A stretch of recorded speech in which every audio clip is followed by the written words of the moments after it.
This is Kenya News Update today. For months, 500,000 people in Ghana have been living without a basic human right. Their taps are dry, their children are getting sick, and the solution has been sitting idle for months. Coming up, you'll discover why a $126 million water plant is offline, who's really to blame, and the shocking deadline that's leaving people desperate. Meet the residents of Teshie, Nungua, and Spintex. For them, water scarcity isn't a news headline. It's a grim daily reality. A reality of expensive water vendors and long, exhausting queues. But here's the twist. The technology to solve their crisis already exists. A massive desalination plant, built to turn seawater into drinking water, is right there on the coast.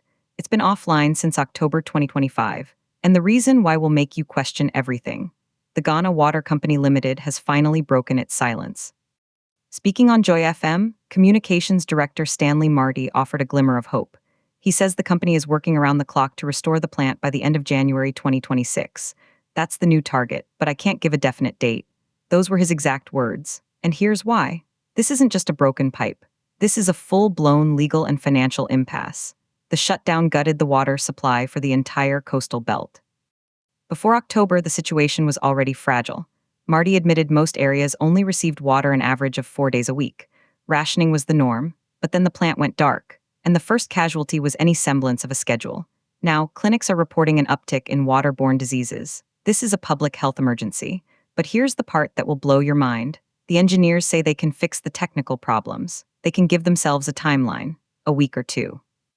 But they're being held hostage by something else. Long-standing contractual debts, unresolved servicing obligations, a tangled web between the water company, the government, and the plant's private operators. The legal hurdles are more complex. That's the real bottleneck. High-level government intervention is now the driving force behind that optimistic January 2026 deadline. But for a mother in Teshie, January 2026 feels like a lifetime away. She's paying 10 times the price for a bucket of water from a private vendor. Her kids are getting rashes. The promise of a fix is cold comfort when your tap is parched today. The water company has released a temporary rationing timetable. It's a band-aid on a gaping wound. The permanent fix is tied entirely to that idle, $126 million machine by the sea. Some say this is a failure of infrastructure. Others say it's a failure of accountability.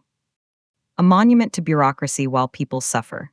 The tension is palpable. The question remains, if the engineers know how to fix it and the plant is ready to run, why are 500,000 people still waiting? The implications are huge. This isn't just about Teshie. It's about trust in public utilities across the region. When a major investment fails to deliver, who answers for it? Is it the government for not paying its debts? The private operators for walking away? Or the water company for poor management? The controversy is just beginning. But here's the final, unanswered question. If they hit that January 2026 deadline, will it be a victory? Or just a reminder of how long people were forced to wait for what should be a given?